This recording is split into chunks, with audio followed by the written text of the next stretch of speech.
8 yıl öncesi bana ilk bu fuarın projesini açtığında imkansız gibi geldi ama Erol abiyi çok eskiden tanıdığım için imkansızı da başarabilecek hem irade hem güç onda var. Bunu da bildiğim için Rüstem tam destekledim, yola devam. Şimdi bu o kadar kıymetliydi ki bir kere dünyada ilk olanı yapıyorsunuz. Bunu netice itibariyle baktığımızda Bursa'da yapıyoruz. Şimdi bütün bu kriterlere baktığımızda neyine güveniyor dedim. Baktım ki 5 milyar metreküp neredeyse bir rezervi var bu ülkenin. Dünya mermer kapasitesinin %40'ı bu coğrafyada. Yani aslında diyorlar ya buzlar ülkesi, burası da mermer ülkesi. Şimdi bugün aslında çok güzel bilgileri paylaştınız değerli başkanlarım.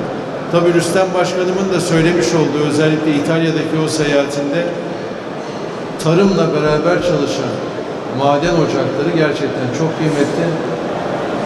Bizim her konuda olduğu gibi tarım en başta olmazsa olmazımız. Ardından turizmi koyarsınız, hizmet sektörünü koyarsınız, teknolojiyi, sanayiyi, madeni.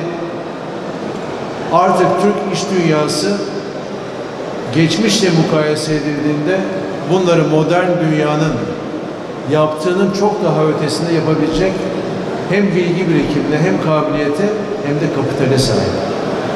Geçmişteki kötü örnekler bir kere kötüden örnek olmaz. Örnekler iyiden olur. O yüzden bütün sektörlerimizde de ki madencilik sektöründe de bu iyi örnekler elhamdülillah artık ülkemizde başladı. Bu bizim en büyük gücümüz.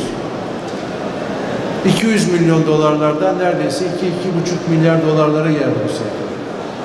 Başkanım dedi ki yeterli bulmuyoruz ki kesinlikle haklı. Bunu çok daha öteye taşıyacağız. Ama bunu kamuoyundaki algımızı da düzelterek çok daha iyi noktalara hep beraber götüreceğiz. Şimdi bakıyorum 800 maden ocağımız var. 1500'ün üzerinde şirketimiz var. 7000 irili ufaklı atölye bu sektörde Türkiye ekonomisine ciddi bir katkı koyuyor. Fakat bugün beni en çok heyecanlandıran sektörün bu birlik beraberliği. Ege burada. Sektörün patronu başkanımız burada. Rüstem Başkanımız.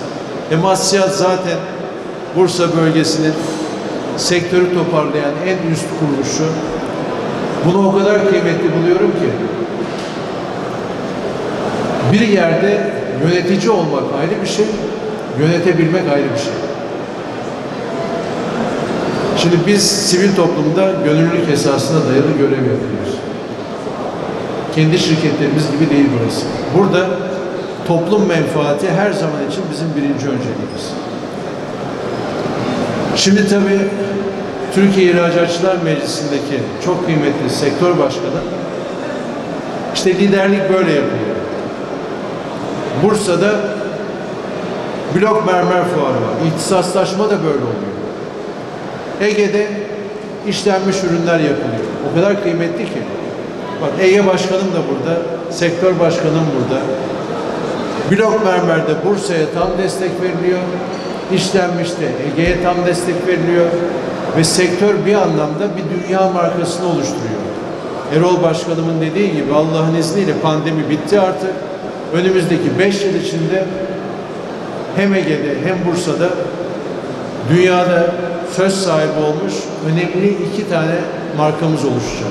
Mermer Fuarı'nın açılışı ülkemize, kentimize hayırlı olsun efendim. Geçen genel katılımına teşekkür ediyoruz. Fuarımızın hayırlı olsun.